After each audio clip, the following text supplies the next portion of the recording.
여러분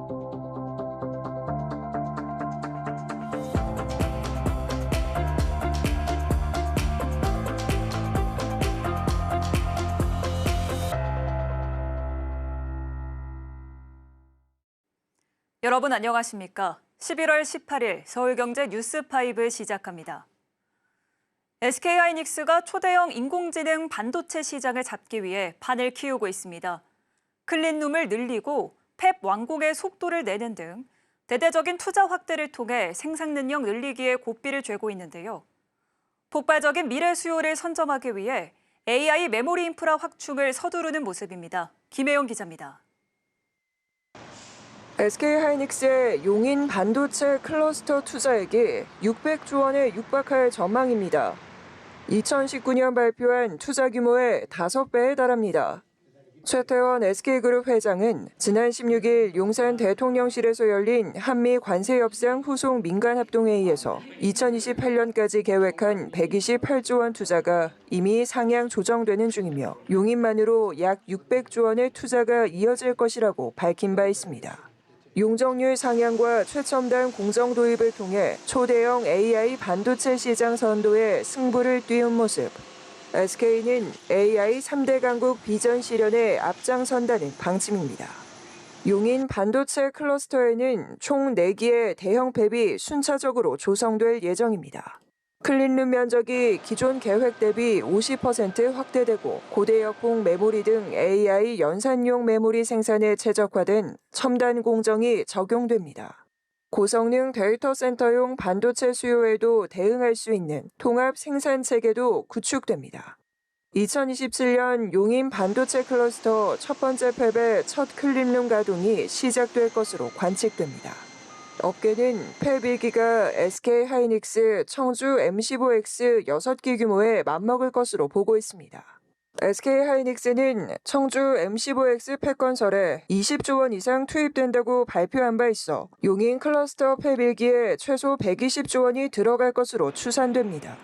AI 서버 수요가 급격히 늘고 있는 가운데 AI 메모리 생산 능력 확대는 단순한 설비 증설이 아닌 기업의 존폐를 가를 결정적 요소로 꼽히고 있는 상황.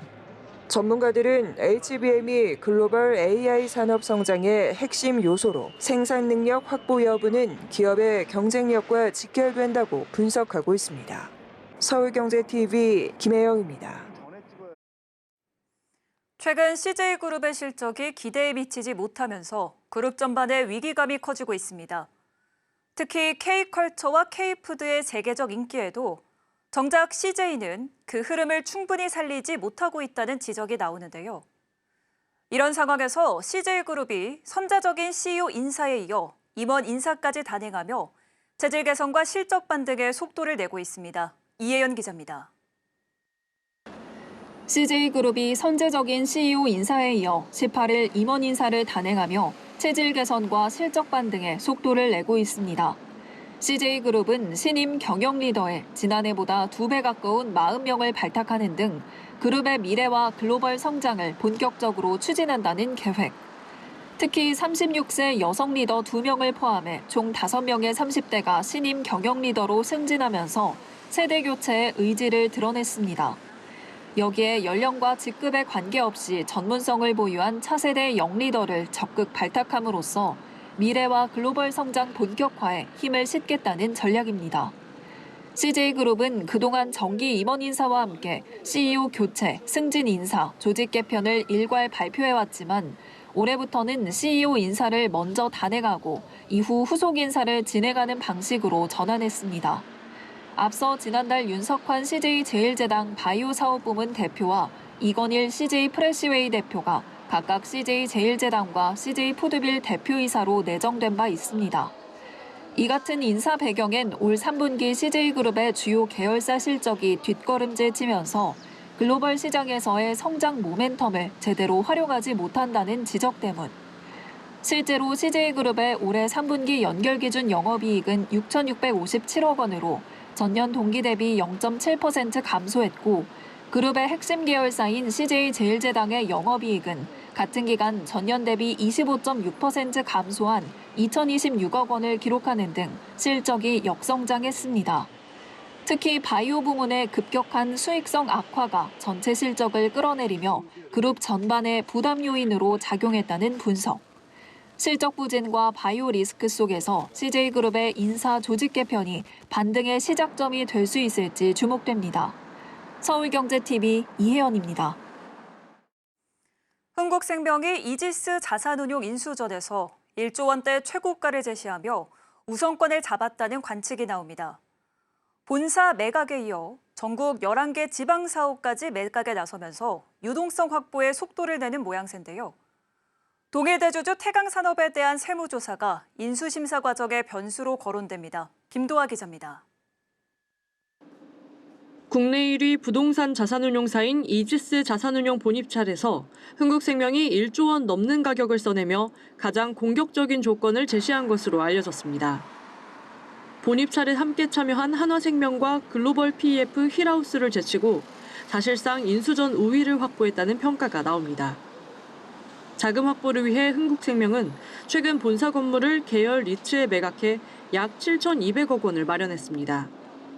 이어 전국 11개 지방사옥을 추가로 매각하기 위한 절차에도 착수했습니다. 인천 주안과 청주, 대전, 천안, 군산 등 대부분 단독 소유 오피스 건물들입니다. 킥스 체계에서 부동산은 위험 가중치가 높아 매각 시 지급 여력 비율 개선 효과도 기대됩니다. 흥국생명은 노후 자산 정리와 운용 효율화 목적이라고 설명했지만 업계는 인수전 대비 성격이 짙다고 보고 있습니다. 다만 지방 상업용 부동산 공실률이 20% 안팎까지 오른 만큼 실제 매각 성사까지는 쉽지 않다는 지적도 있습니다. 여기에 계열사 태광산업이 세무조사를 받고 있어 적격성 심사 일정에 영향을 줄 가능성도 제기됩니다. 태광산업과 흥국생명은 직접적 지분 관계가 없지만 각사의 대주주는 이호진 전 태광그룹 회장으로 동일하기 때문입니다. 흥국생명의 대규모 자금 확보와 이지스 자산운용 인수 추진 결과에 관심이 쏠립니다. 서울경제TV 김도하입니다. 지난 17일 DLENC가 시공 중이던 부산 진해신항 공사 현장에서 근로자가 숨지는 사고가 발생했습니다. 최고 안전 책임자를 교체한 지 불과 3개월 만인데요.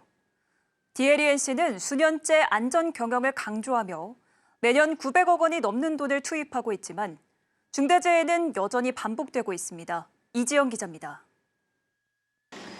지난 17일 오전 8시 39분경 경남 창원 진해구에 위치한 DLENC의 진해신항 공사 현장에서 근로자 한 명이 작업 중 바다로 떨어져 숨지는 사고가 발생했습니다. 근로자는 하청업체 소속으로 해상에서 공사를 진행하던 중 바다로 떨어진 걸로 알려졌습니다. DLENC는 현장 작업을 즉시 중단하고 대표 명의의 사과문을 냈습니다. 이번 사고는 DLENC가 안전조직을 전면 개편하고 최고 안전 책임자를 교체한 지 불과 3개월 만에 발생했습니다. 앞서 DLENC는 중대재해처벌법 이후 잇따른 사고로 지난해에만 대표이사를 2번이나 교체한 바 있습니다. 대표와 조직을 바꿨지만 안전관리는 제대로 이루어지지 않고 있다는 지적이 나옵니다. 2025년 DLENC의 지속가능 경영보고서에 따르면 회사는 2021년부터 2024년까지 3,600억 원에 이르는 안전 예산을 투입하고 있습니다. 2021년 838억 원, 2023년에는 997억 원, 2024년에도 983억 원이 투입됐습니다. 하지만 이 같은 투자에도 불구하고 협력사 재해율은 2022년 1.48%, 2023년엔 1.72%까지 치솟았다가 2024년에는 1.3%로 소폭 하락했습니다. 이 재해율은 협력사 근로자들이 100만 시간을 일할 때 몇 건의 사고가 발생했는지를 보여주는 지표입니다. DLENC는 지난해 목표 재해율을 1.28%로 설정했지만 기준 달성에는 실패했습니다. 회사는 오는 2027년까지 재해율을 1.03% 이하로 낮추겠다는 목표를 제시한 상황입니다. 서울경제TV 이지영입니다. 토스뱅크가 이르면 다음 달 임원 후보 추천위원회를 가동해 차기 행장 선임 절차에 들어갑니다. 금융권에서는 토스뱅크의 안정적 실적 흐름을 근거로 이은미 토스뱅크 대표의 연임 가능성이 높다는 전망이 나옵니다. 이연아 기자입니다. 이은미 토스뱅크 대표의 임기 만료가 내년 3월로 다가오면서 토스뱅크 임원 후보 추천위원회가 이르면 다음 달 본격 가동돼 차기 행장 선임 절차에 착수할 전망입니다. 금융권에서는 이은미 대표의 연임 가능성이 거론되고 있습니다. 무엇보다 안정적인 실적 흐름이 긍정적 평가를 받고 있습니다. 2021년 10월 출범 후 적자 기조에서 벗어나지 못하던 토스뱅크는 이 대표 취임 이후 적자 탈출을 최우선 과제로 삼아 지난해 연간 당기순이익 457억 원을 기록하며 출범 이후 첫 연간 흑자를 달성했습니다. 올해 상반기 순이익도 404억 원으로 전년 대비 65% 증가했고 여기에 토스뱅크 지분 9.5%를 보유한 하나금융지주의 분기 보고서에 따르면 토스뱅크의 3분기 누적 순이익은 884억 원으로 사상 최대 실적을 이어갈 전망입니다. 이 같은 실적 개선은 자산 성장 속도 조절, 중저 신용대출 비중 관리, 마케팅 비용 축소 등이 동시에 작용한 결과로 풀이됩니다. 인터넷은행 특성상 높은 비용 구조와 신용 변동성에 취약하다는 점을 감안하면 분기별 실적이 안정화된 것은 경영 안정성을 보여주는 중요한 지표로 평가됩니다. 은행권에서는 인터넷은행 차기 대표에게 정교한 리스크 관리 능력과 데이터 기반의 디지털 운영 역량이 핵심 자질로 꼽히고 있습니다. 연임 판단의 또 다른 핵심 변수인 대주주 전략 역시 이 대표에게 유리한 방향으로 작용하는 분위기입니다.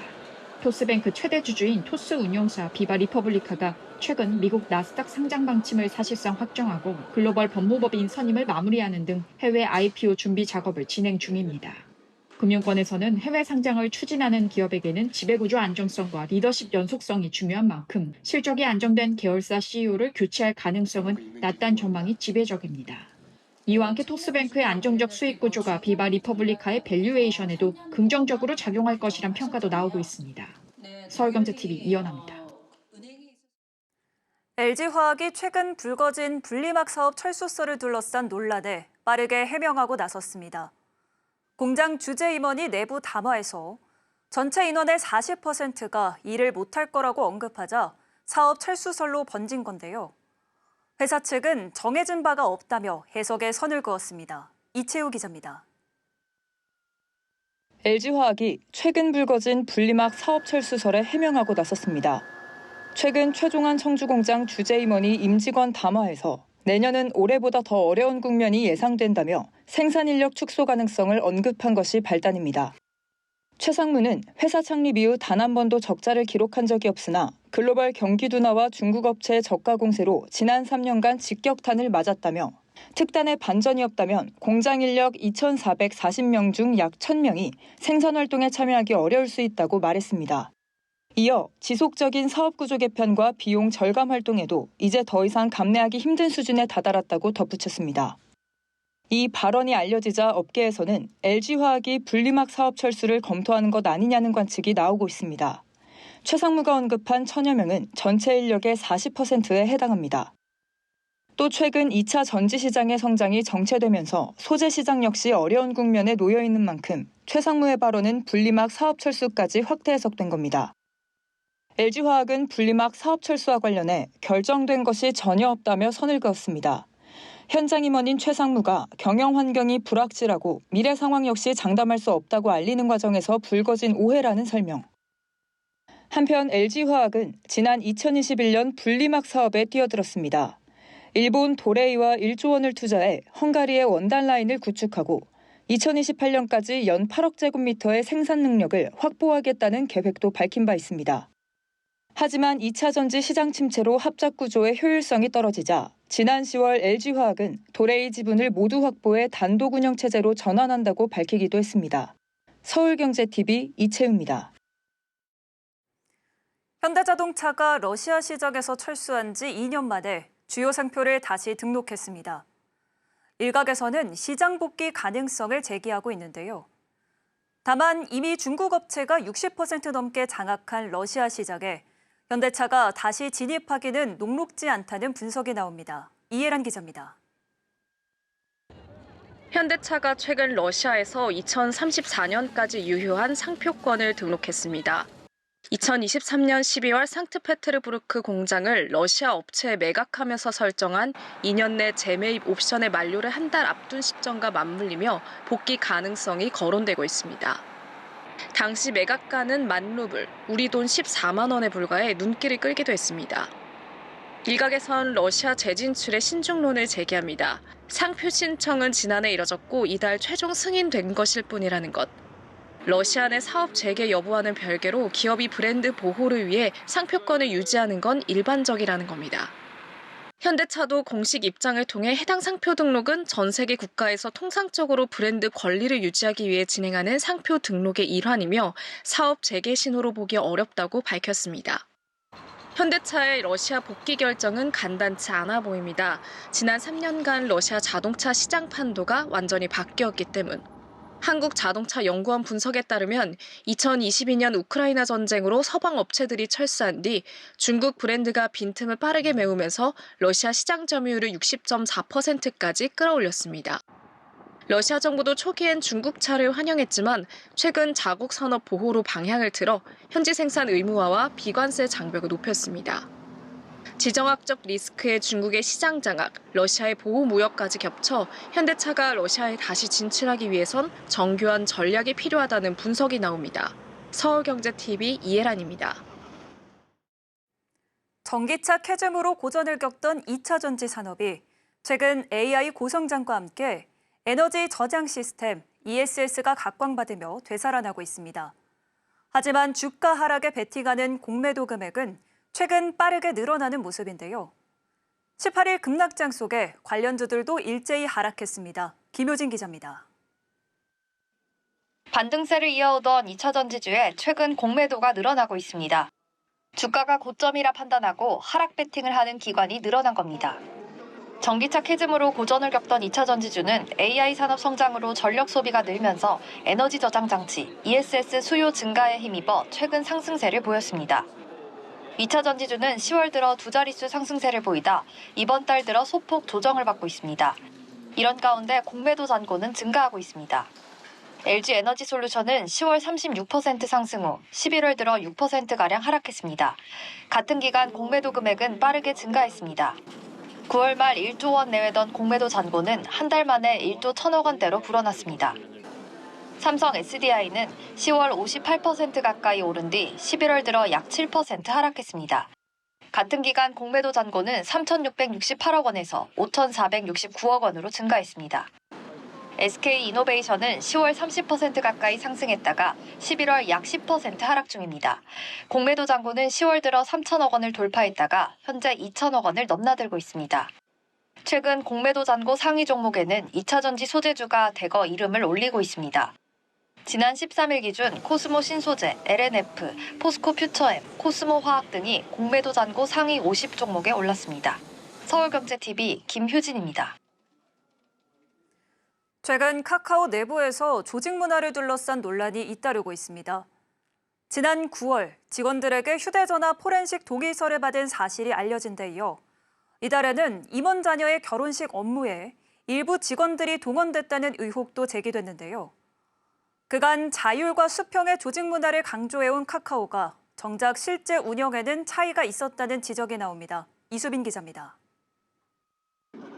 카카오가 최근 잇따른 내부 논란으로 몸살을 앓고 있습니다. 지난 13일 CA협의체 소속 책임 경영위원장의 자녀 결혼식에 일부 직원들이 동원돼 축의금 수납 등의 사적인 업무를 맡았다는 의혹이 내부 커뮤니티에서 확산했습니다. 직원들은 회사 내 핵심 리더가 지위를 이용해 직원들을 동원한 건 카카오가 강조해온 수평 가치를 정면으로 훼손한 행위라고 강하게 비판했습니다. 지난 9월에는 사내 보안 점검 명목으로 직원들에게 휴대전화 포렌식 동의서를 받았다는 문제도 제기됐습니다. 일부 직원들은 회사가 보안을 이유로 직원들의 개인정보와 사생활을 과도하게 통제한다며 비판의 목소리를 냈습니다. 여기에 노동 환경 문제까지 더해지며 상황은 더 심각해졌습니다. 지난 9월 카카오 노동조합은 카카오톡 대규모 개편을 준비하는 기간 동안 일부 직원들이 법정 근로시간을 초과해 근무하는 등 과도한 노동에 시달렸다는 제보를 받았다며 근로감독 청원을 신청했습니다. 노조는 또 일부 임원들이 프로젝트 진행을 밀어붙이는 과정에서 직장 내 괴롭힘이 발생했다는 제보가 있었다고 주장했습니다. 이에 고용노동부는 지난 17일부터 카카오의 인력 운영 실태 전반을 살펴보는 청원형 근로감독에 착수했습니다. 업계에선 카카오가 수평과 자율의 가치를 강조해온 만큼 조직 문화에 대한 근본적인 재점검이 시급하다는 목소리가 나옵니다. 카카오는 현재 제기된 의혹과 문제점에 대해 사실관계를 확인하고 있다면서 관련 감독 절차에 성실히 응하겠다는 입장입니다. 서울경제TV 이수빈입니다. BR 코리아가 운영하는 베스킨라빈스가 최근 일부 메뉴에 배달 전용 가격제를 도입했습니다. 이번에 가격이 조정된 품목은 레디팩, 블루팩, 젤라또 등 주요 포장형 제품들입니다. 레디팩은 1,800원에서 11,800원으로 9.2% 상승했고, 블루팩은 배달 채널에 한해 4,000원에서 약 12.5% 인상된 4,500원에, 젤라또 라운드팩은 기존 4,300원에서 4,800원으로 약 11.6% 오른 가격으로 판매됩니다. 회사 측은 배달 플랫폼 비용 증가로 점포 부담이 커져 별도 가격 운영이 필요했다고 설명했습니다. 업계에서는 이번 조치를 계기로 다른 프랜차이즈들 역시 배달 전용 가격제 도입 가능성을 검토할 거라는 관측도 나오고 있습니다. 서울경제 뉴스5, 저희가 준비한 소식은 여기까지입니다. 함께해 주신 여러분 고맙습니다.